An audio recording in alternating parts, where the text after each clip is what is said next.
మీ పేరు సార్? నా పేరు మొహమ్మద్ జావీద్.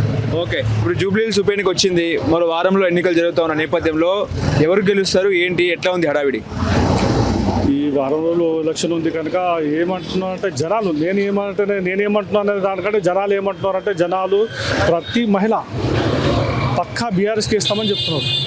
బీఆర్ఎస్ వేసి గెలిపించి మళ్ళీ కేసీఆర్ని బలపరచాలన్న ఆలోచనతో మహిళలు ఉన్నారు. ఎందుకు ఆలోచన ఎందుకు వచ్చింది? ఇప్పుడు 2 సంవత్సరాల నుంచి రేవంత్ రెడ్డి గారు ఉన్నారు. రేవంత్ రెడ్డి గారు వచ్చి 420 హామీలు ఇచ్చారు, 6 గ్యారెంటీలు ఇచ్చారు. 6 గ్యారెంటీలలో బస్సు మాత్రమే అరకొర నడుస్తున్నది. తక్కిన స్కీములన్నీ ఫెయిల్ అయిపోయినాయి.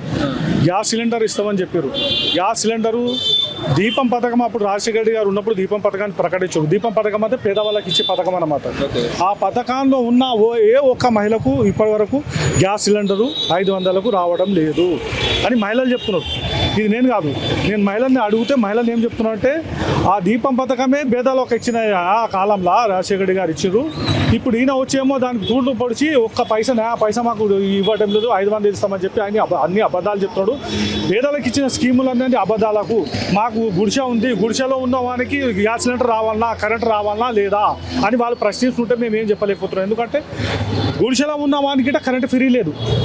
ఫ్రీ ఎవరికి ఉన్నది అని నేను అడుగుతా. ఫ్రీ వస్తున్నది అని చెప్తున్నారు కదమ్మా అంటే, అవయా వాళ్ళు ఏదో పైరవై చేసుకొని ఆ కార్యకర్తనంట ఆయనకి ఇచ్చి ఆడు తీసుకున్నాడు, వానికి వస్తున్నది, మాకు వస్తలేదు అని చెప్తున్నారు. కాంగ్రెస్ని గెలిపించకుంటే పథకాలు రద్దు చేస్తామని చెప్పి నిన్న ముఖ్యమంత్రి గారు మాట్లాడుతున్నారు. పథకాలు రద్దు చేయడం ఆయన వల్లది కాదు. ఆయన ఉద్యోగం ఊడగొట్టడానికి ప్రజలు సిద్ధంగా ఉన్నారు. ఆయన ఉద్యోగాన్ని ఊడగొస్తారు. నువ్వు ఎట్లా పథకాలు చేస్తావు? నువ్వు మాట ఇచ్చినావు, ఇప్పుడు రాహుల్ గాంధీ రప్పిస్తావు, అట్లేముండదు. జనాలు ఊరుకోరు. నువ్వు మళ్ళీ ఇందిరాగాంధీ ఎమర్జెన్సీని తలపించేలా చేస్తున్నావు నువ్వు ఆలోచిస్తే మాత్రము తుక్కురే కొడతారు జనాలు. ఎట్లా ఉంది కాంగ్రెస్ పరిపాలన? ఎట్లా ఉంది? పథకాలు అందుతున్నాయా? 6 గ్యారంటీలు మంచిగా ఉన్నాయా? ఇప్పుడు ఏమంటే 6 గ్యారంటీ నేను చెప్తున్నాను కదా, 6 గ్యారంటీలలో బస్సు అరకొర నడుస్తున్నారు. అది గిట మహిళలు కొట్లాడుకుంటున్నారు. బస్సులు సౌకర్యం కల్పించడం లేదు. ఈ మన జూబ్లీహిల్స్ ఈ రహీమత్ నగర్లో చెప్తున్నాను, ఎస్పీ హార్స్ అని బస్తీలు ఉన్నాయి. ఇక్కడ 36 బస్తీలు ఉన్నాయి. అక్కడ ఒక బస్సు లేదు.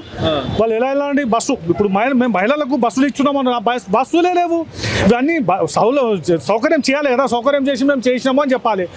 ఏదో మెయిన్ రోడ్డు మీద నువ్వు బస్సులు నడిపించి మేము బస్సులు నడిపిస్తున్నాము, అది గిట్ట లిమిటెడ్ బస్సులు, మొత్తం పూర్తి బస్సులు లేవు, సరిపోతలేవు. మహిళలకు బస్సులు సరిపోతలేవు, అరకొర మాత్రమే నడుస్తున్నాయి. ఈ బస్సు ఒక్క స్కీమ్తో జరిగే విషయం కాదు ఇది. ఓకే, ఇప్పుడు ముఖ్యంగా ఏంటంటే వాళ్ళేమో ఇండియన్ మైల్ ఇస్తామని చెప్పినారు, అదేవిధంగా 2500 ఇస్తామని చెప్తున్నారు, స్కూటీలు ఇస్తామని చెప్పినారు, తులం బంగారం ఇస్తామని చెప్పినారు. అదంతా వచ్చిందా? ఈ అన్నీ నేను చెప్తున్నా కదా, ఈ గ్యారెంటీలన్నీ ఫ్రాడ్. ఈ గ్యారెంటీలు ఏంటి అంటే జనాలు కొద్దిగా నమ్మించు మోసం చేసిండు. ఎట్లా మోసం చేసిండంటే ఈయన 420 గాడు. ఎందుకంటే కేసీఆర్ గారు మంచి స్కీములు అప్పుడు ప్రకటించి మంచిగా పరిపాలన చేసారు. ఈయన అందరినీ మోసం, ఆయన చెప్పిండు, ఒక ఇంటర్వ్యూలో చెప్పిండు, ప్రజల్ని మోసం చేయాలి, ఎట్లానో లీడర్గా నేర్చుకోవాలని చెప్పిండు. అందుకే మోసం చేసిండు. ఏం చేసిండు? కేసీఆర్ గారు 2000 పింఛన్ ఇస్తుండే, ఈయన ఏమన్నాడు, నేను 4000 ఇస్తా. కేసీఆర్ గారు ఎవరు అడగక ముందే కళ్యాణ లక్ష్మి షాదీ ముబారక్ ఇచ్చాడు. ఈయనేమన్నాడు, నేను 1,50,000 ఇస్తా, 1 తులం బంగారం ఇస్తా. మోసం. మన వికలాంగులకు ఏమన్నాడు, నేను 6,000 ఇస్తా. ఇలా చేసేసి జనాల్ని మోసం చేసాడు. జనాలు నమ్మేసి ఆయనకు ఎవరి ఇంత ఇస్తాడు అని చేసి మోసపోయారు జనాలంతా. ఇప్పుడు ఏమంటున్నారు, చీ కొడుతున్నారు. కానీ వాడు చెప్తున్నా ఇంత చీ, ఇప్పుడు మీరు మీడియాలలో చూస్తుండొచ్చు, ఊమూస్తున్నారు. అరే ఇంతగానో దారుణంగా మాట్లాడతారా? ఒక సీఎం అయ్యేవాడు, ఒక పెద్ద మనిషి అయ్యేవాడు ఇంత మోసం చేస్తారా? రాహుల్ గాంధీ మీటింగ్లో ఇప్పుడు ఉన్న ఒక మినిస్టర్ అంటాడు, కేటీఆర్ ఇగో చూసుకొని 4,000 అన్నాడు. ఇంత అబద్ధాలు చెప్తారా తాగుతున్నా కొడుకులారా అని తిడుతున్నారు. ఇప్పుడు కాంగ్రెస్ పార్టీ గెలిపిస్తే అమీర్పేట చౌరస్తాలో ఎన్టీఆర్ విగ్రహం కట్టిస్తామని నేను రేవంత్ రెడ్డి గారు మాట్లాడుతున్నారు. ఇప్పుడు ఎన్టీఆర్ గారు విగ్రహం కట్టిస్తారా, రాజీవ్ గాంధీ విగ్రహం కట్టిస్తారా అనేది కాదు. ఎన్టీఆర్ గారి విగ్రహము, ఆయన ఒక కళాకారుడు ప్లస్ ముఖ్యమంత్రిగా ఉండొచ్చు. అలా ఎన్టీఆర్ విగ్రహం అక్కడ కట్టే ఏదో పేదలకు ఏదో ఒరిగినట్లు కాదండి. ఇప్పుడు ఏదో రాజీవ్ గాంధీ విగ్రహం కడితే ఏమన్నా పేదలకు అయ్యేది కాదు. వాళ్ళ విగ్రహాలు ఆల్రెడీ పెట్టున్నది. ఇప్పుడు పెట్టి ఈయన బిక్తాడు, ఏం బిగేటట్టున్నాడు చెప్పండి. విగ్రహాలు మస్తున్నాయి, ఏమైనా పీకమనండి ఆ విగ్రహాలని. ఇప్పుడు ట్యాంక్ బండి దగ్గర ఉన్నది లేదా, మరి ఇంకో విగ్రహం ఎందుకండి? ఇప్పుడు కావాల్సింది పేదలకు కూడు గుడ్డు కూడా కావాలి. అది సన్న బియ్యం ఇస్తున్నారు, మొత్తము పాత బియ్యాన్ని పాలిష్ చేసి దొడ్డు బియ్యాన్ని పాలిష్ చేసి ఇస్తున్నారు, మొత్తం ముద్ద అవుతున్నది బియ్యము. మేము సన్న బియ్యం ఇస్తున్నాం, అవి మోసాలండి. ఇవన్నీ కావాల్సింది ప్రజలకు సౌకర్యాలు. నువ్వు విగ్రహాలతో కాదు, విగ్రహాలు తీసుకొని నీ ఇంట్లో పెట్టుకో, నీ కాదు జనాల్లో కాదు.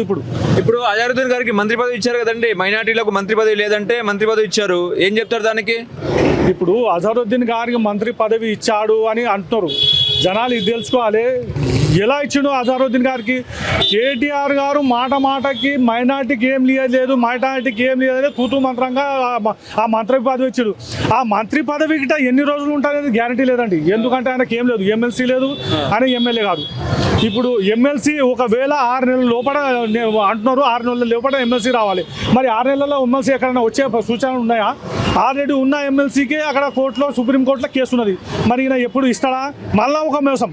ఇప్పుడు అజరుద్దీన్ గారు ఇచ్చి మైనార్టీలకు మోసం చేయాలనే ఆలోచన తప్ప ఇంకేం లేదు. ఓకే, మీరు సెంటిమెంట్ని అడ్డం పెట్టుకొని రాజకీయాలు చేస్తున్నారు బీఆర్ఎస్ పార్టీ అని చెప్పి కాంగ్రెస్ అంటుంది.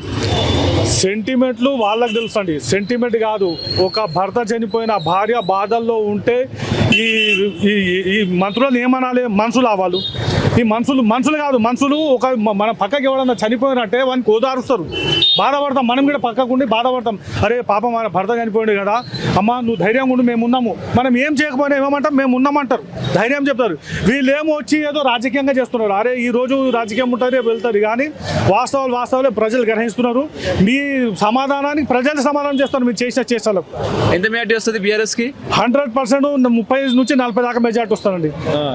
100% వస్తుంది. నవీన్ యాదవ్ గారికి మీరు రౌడీ అని ఎందుకు అంటున్నారు? రౌడీ అని ఇప్పుడు నవీన్ యాదవ్ గారు రౌడీ ఎందుకు అంటున్నారంటే నేను నాకంటే జనాల్ని అడగాలి. ఎందుకంటే ఈ నవీన్ వాళ్ళ నాన్న నుంచే ఇవన్నీ కార్యక్రమాలు జరుగుతాయి. ఎలా జరుగుతున్నారో వాళ్ళని అడగండి. నన్ను జనాలు ప్రతి ఒక్కరిని టచ్ చేస్తే అడుగుతారు వాళ్ళు ఎలా చేస్తారనేది. Okay, thank you.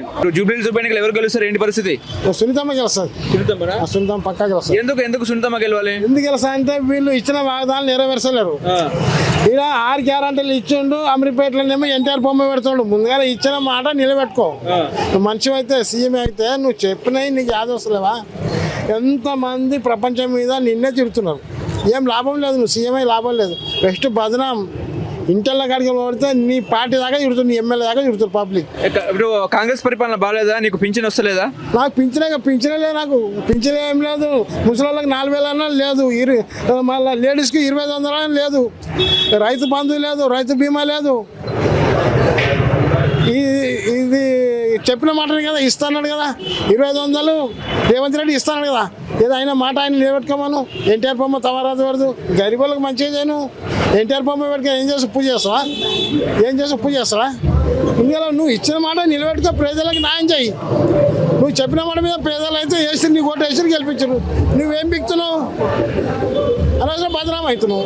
అందరు తిట్టుడే, ఫోన్లలో చూడు, ఎక్కడ చూడు తిడుతురు. లేడీస్ ప్రతి ఒక్కరు తిడుతురు. రైతులైతే మొత్తం ఏడుస్తున్నారు. వీళ్ళు ఎందుకు తెచ్చుకుంటే మేము ఎందుకు వేసి ఓట్లని. అది ఓకే, ఇది కరెక్ట్ అయిన రాజకీయం కాదు. ఇది waste CM waste, Revanth Reddy waste. Naveen Yadav మంచోడేనా? నవీన్ యాదవ్ మంచోడే, ఏం పర్వాలేదు. ఏదో వాళ్ళు ఏదన్నా పార్టీ ఏదైనా భోజనం పెట్టాలని గొడవ లేక ఉక్కుతాము, తింటాం. ఇక ఓటేసినప్పుడు ఎవరు ఎక్కడ వేస్తారో తెలియదు. గెలుస్తురా నవీన్ యాదవ్? చెప్పలేమండి, చెప్పలేము ఇప్పుడు. ఎందుకంటే సునీతమైన భర్త చచ్చిపోయింది కాబట్టి ఇక ప్రజలు అయ్యో పాపానికి వేస్తారు కంపల్సరీ. ఆ సెంటిమెంట్ ఉందా? ఉన్నది. మేమైతే టీఆర్ఎస్కి వస్తున్నాం. టీఆర్ఎస్కి వేస్తారా? టీఆర్ఎస్కి పక్కా. కాంగ్రెస్ పరిపాలన బాగుందా, కేసీఆర్ పరిపాలన బాగుందా? కేసీఆర్ పరిపాలన బాగున్నది. ప్రతి ఒక్క పేద బతికిండు. ఇగో ఫస్ట్ రాగానే పింఛన్లు పడుతుండే, ఫస్ట్ రైతు బంధు, బీమా, అది మన కళ్యాణ లక్ష్మి, ఇవన్నీ కరెక్ట్ వేస్తున్నాయి. ఏం వేస్తున్నాను, ఏం చేస్తున్నాను. ఇప్పుడు మస్తు సంపాదించుకుంటు రేవంత్ రెడ్డి. బీడు భూముల పైసలు కూడా పెట్టుకోండు. మళ్ళీ ఈ ముసలిళ్ళకి 4,000 ఇస్తాడు, అవి 2,000 మిగిలిపోతున్నాయి. లేడీస్కి 2,500 ఇస్తాడు, అవి మిగిలిపోతున్నాయి. రైతు బీమా మిగిలిపోయింది, రైతు బంధు మిగిలిపోయింది. ఏం చేస్తుండు? ఇంకా అప్పయింది అంటుండు. 2 లక్షల కోట్ల అప్పయింది అంటుండు. కానీ కాలేదు, వీడు సంపాదించుకుంటుండు. నేను ఉండే ఎట్లా అని చెప్పి సంపాదించుకుంటు రేవంత్ రెడ్డి. రేవంత్ రెడ్డి పరిపాలన బాగా లేదు, పేదలకు పెట్టేది ఆయన కడుపు నింపుకుంటున్నాడు, అది అంతే. ఇంద్రమ్మ ఇల్లు వచ్చిందా నీకు? ఆ? ఇంద్రమ్మ ఇల్లు వచ్చిందా ఏమైనా? ఇంద్రం ఇల్లు నాకు రాలేదు. నాకు ముగ్గురు కొడుకులు, ఒకటే ఇంట్లో నలుగురు ఉంటున్నాం. ఈ ముగ్గురు కొడుకులు మేము రాసుక పేరు కానీ ఇవ్వలేదు, రాసుక పేరు కానీ ఇవ్వలేదు బాబు. నా కొడుకులకు ఇస్తామని కానీ ఇవ్వలే. నీకు పింఛన్ ఎందుకు రావట్లేదు? నేను అప్లై చేసుకోలేదు నాన్న, నేను అప్లై చేసుకోలేదు. ఏమంటారు జనాలు, ఏమంటున్నారు? జనాలు అయితే ఇక కేసీఆర్కే చేస్తామంటారు, సునీతమ్మకి చేస్తాడు. కాంగ్రెస్ పార్టీ అంటే నమ్మకం పోయింది. కాంగ్రెస్ పార్టీని బదనాం చేసేది రేవంత్ రెడ్డి. కాంగ్రెస్ పార్టీ నామ రూపం లేకుండా చేస్తా అనుకున్నాడు, చేస్తున్నాడు.